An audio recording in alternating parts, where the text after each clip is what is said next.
All right, guys, welcome back to the ALGS channel. Hope you guys are all doing well and having a great day so far. I just recorded a perfect 10-minute video only to realize that I forgot one of the biggest topics that I wanted to mention of today's video, and so we have got a lot to discuss, and I mean a lot. This was going to be a long video, so make sure to leave a like on the video, subscribe to the channel if you guys want to stay up to date all things Apex Legends esports related regarding TSM Imperial, how not happy with what EA has done to the esports scene of Apex Legends. Also, HisWattson taking a lot of the blame for the failure of FURIA coming in Split 1 that happened just a couple of months ago, and also some updates to regional finals coming up very shortly. Let's go ahead and dive right into this. First thing I wanted to make mention of here was realm.gg, obviously being a big part of the Apex esports scene as of late. You guys know that they had their solo queue league that got a lot of backlash. Now, in this backlash, there was actually a lot of people that said it was something to do with cryptocurrency, and that's why that, you know, they needed to be exiled from the community. A lot of people were saying that they want to target Realm, they want Realm gone because they're not good for the community. Well, nonetheless, you actually have a situation now where it seems like they are coming back. They just canceled Realm recently because of the solo queue league not being, I guess, as profitable or as successful as they were wanting it to. They even said that they can't afford it if they're not going to have tier 1 pros playing it very consistently. So they came out saying Realm returns, introducing the Realm Champions League, a Monday through Friday invitational league for the top professionals only. And obviously it's going to be a 3-month league, $120,000 broadcast every single night, 7 p.m. Eastern daily. Honestly, as much as I know Realm has been in the controversies as of late, I'm glad to have something like this because we need more action in the community. ALGS doesn't happen very often. I think, honestly, we need more stuff in the ALGS scene. Tiffany had posted yesterday that I think, we should have 5 majors for ALGS, and we should have 1 in each region. 1 in South America, 1 in APAC South, 1 in APAC North, 1 in NA, 1 in EMEA. So we do need more stuff like that. I do agree.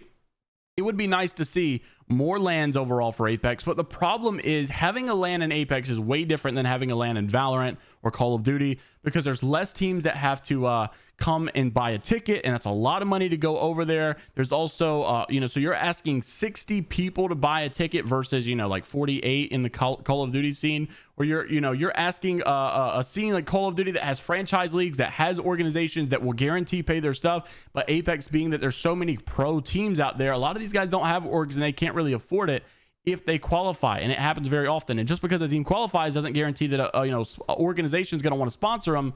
So sadly, it's just not that easy. But I do agree that we need more action. I'm glad that Realm is at least bringing something.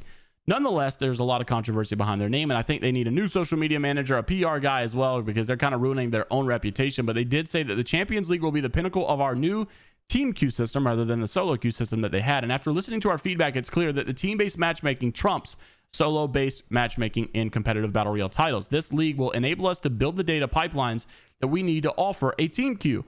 We haven't forgotten about an EMEA scene as well. However, we do need time to build our system, so the time difference for our devs was tough during the solo queue preseason. So this time we're focusing on NA to get our systems built. Champions League will enable us to do just that.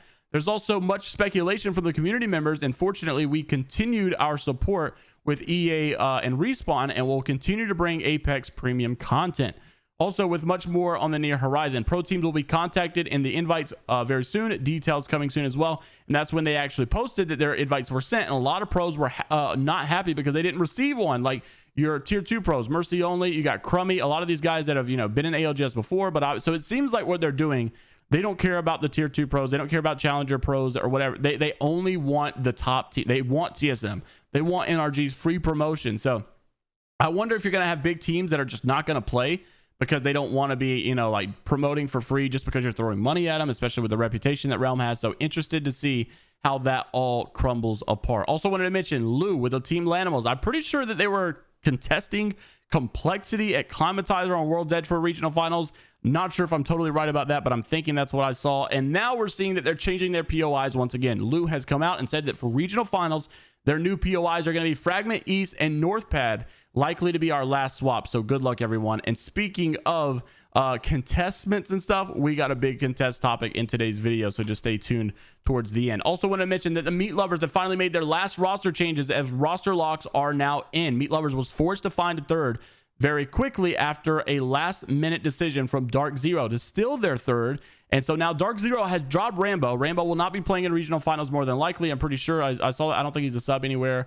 Anyway, so it seems like Rambo is not going to be playing at all. Lux is now the new third for the meat lovers, and I actually like this announcement. We kind of knew this was going to be happening, but we weren't sure if it was official, and now it is official. Also wanted to mention this: TSM Imperial Hal not happy with the way that EA is handling the competitive scene of the competitive environment of supporting these organizations, and this is pretty sad to see that it all came out now. So first off, Alpha Intel reported, according to DigiDay, which is another news article. Thank you to Nico for tagging me in this over on Twitter. EA reportedly offered esports teams a flat $60,000 flat rate for their skins in the game instead of a revenue share.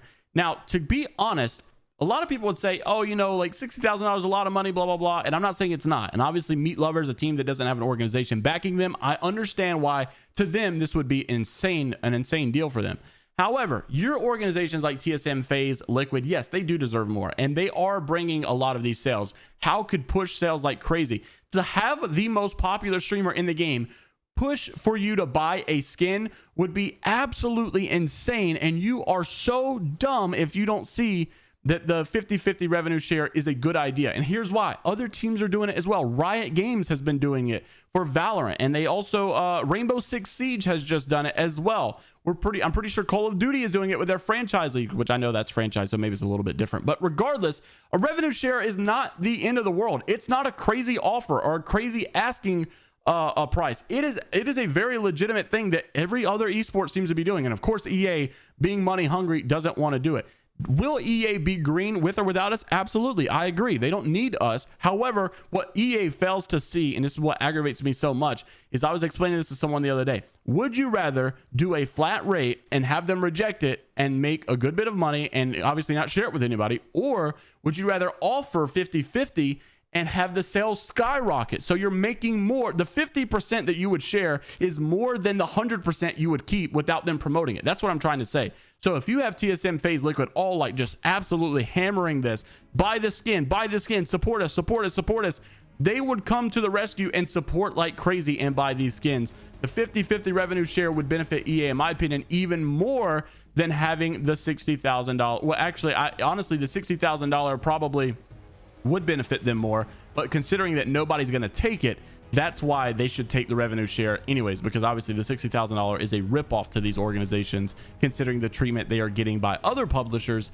in other games. Hal came out with a retweet saying, absolute pain. It sucks to see, and I hate this because obviously EA needs to be supporting their esports scene as much as possible, and I think that this is honestly the biggest clown move that they've made in quite some time, to not be taking advantage of the fact that Hal is playing your game, that TSM is in your game, that NRG is in your game. A lot of organizations have left because they have no support. SSG is gone. Cloud9 is gone. Many other organizations have left and publicly outed you for not supporting your scene. The least you could do is make sure to take care of the big boys, TSM and NRG. Obviously Liquid's already gone now, so it's kind of sad that they've allowed this to happen.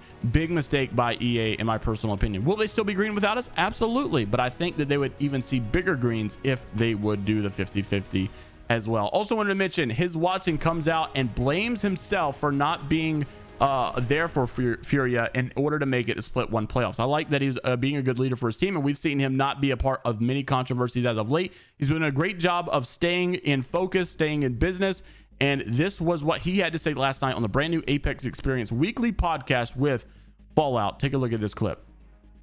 Basically, I take majority of blame for us not qualifying. I think I got kind of bored with Apex. I think after LAN, because it was even happening at LAN, where I wasn't really like satisfied with with what was going on, and so I wasn't playing good. I would show up, I'd wake up 10 minutes before we had to play, show up. My heart was not in it. It really, that's the only way to describe it. Is my heart was just complacent, bored. What was it? I think it was mostly my heart just wasn't in it. I didn't care that much. Yep. You lost passion. Like a passion, and so because you hear Panders at LAN, he screams, he sounds like he's about to die IRL when he is calming. That's the passion, and that was the polar opposite of how I was during Split 1. I did not care, just was just bored, no passion. So honestly, I think one of the biggest reasons that he probably had no passion, I always wonder if it was the state of the game or if it was just himself. I know a lot of people like to blame themselves, like, oh, I wasn't in it, my heart wasn't in it, but why I wasn't in it? I think obviously it could be because Apex was not taking care of the scene like we wanted it to. And obviously, if we had a situation where, you know, you had revenue share splits and you had better esports environments and you had better audio and you had better formats or whatever it may be, a better, like, you know, ALGS format where you're not playing, you know, at the same location all the time and people are hyped about every single little event. It just seems like Apex hadn't had a lot of exposure with their competitive scene as much as they should. And I think the Apex esports scene should be a little bit bigger than what it is, which is why I made the channel, obviously, because I want more exposure on it as well. Nonetheless, HisWattson taking blame like a good leader, and I'm glad to see that they're doing a lot better now, and definitely going to be good to see them at the LAN, hopefully coming very soon. Also wanted to mention, you know, how HisWattson had also said that he takes full responsibility for the origin of the Seer meta, and basically said it just happened because he got bored, which I thought was extremely funny as well. Also, I just wanted to mention a massive contest that was going on over in scrims last night, 2 days ago. Everybody was watching this. This is one of the funniest things I've seen.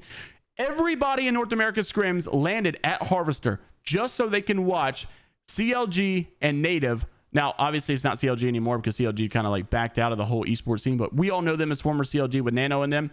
Well, CLG is 12-0. I actually had the tweet pulled up just recently, but sadly accidentally just closed out of it. I guess I can pull it up again. But you guys can see in the background clip, the entire squad landed over at Harvester just to watch Native and Nano contest because there's some drama in doing so. CLG is 12-0 in their contest, and Clay, you know, all these guys are not responding as well. Honestly, if you're losing contests that bad, 12-0, you just need to leave, man. Just go somewhere else, contest someone else, because you're not winning that. It's very, very obvious. But CLG dominating in this, and interesting to see the drama behind all of that as well. Also wanted to mention this, GS Bird, long story short, Team Diverge, a couple of guys including Sleepy Panda no longer with Team Diverge. Obviously they are leaving the organization. Apparently there was some you know, words behind all of this as well. I can't remember, there's an organization that who is it, Tyreek Hill or Juju, I can't, one of those guys at NFL owns one of these owns one of these teams somewhere, and I don't know if it's Team Diverge or not, but regardless, they are no longer with that squad and no longer with that organization, even though LCQ is still around the corner. I don't know why a lot of people are pulling the trigger already. Proficiency, also another guy looking for a team as a coach, tied 9th in CC Team 1, looking for one. And then also you've got Terry with his teammate that was not going to be playing as well, and then all of a sudden he's back. I noticed a lot of people do this on Challenger Circuit. They take breaks and then, you know, next week they're back, or oh, I'm retiring from Apex, next month I'm back. I don't know why it always happens. But also Slater looking for a sub for ALGS, 5 times ALGS finalist as well. Big stuff to see. Lastly, just as we wrap up the video, cat's out of the bag. Thank you to Leo Lion for tagging me in this over on Twitter. But this guy apparently in I guess this is South America servers, cat's out the bag. This is a prominent player from our region. Yeah, I'm assuming this is, yeah, I'm pretty sure this is South America. A prominent player from our region was just last night outed as being a scammer. He scammed the wrong person, who in fact turned out to be a hacker. The hacker then proceeded to take control of his Discord accounts and posted transaction receipts everywhere. So this is a apparently some kind of professional over in the South American scene. Not sure exactly who it is, but the person in question allegedly got over $5,000 out of the sum of the transaction, much of it through cryptocurrency, where there isn't a real way to revert payments. Thank you to Leo Lion for tagging me in that over on Twitter. So Nan2 is the person in question. Now, looking up on Twitter, I couldn't find anything of Nan2, but the name looked familiar. Interested to see what you guys have to say down in the comment section below. Make sure to like the video if you guys did enjoy. Subscribe to the channel if you guys want to stay up to date all things Apex Legends esports related. And until the next time, I will see you all later, Gators.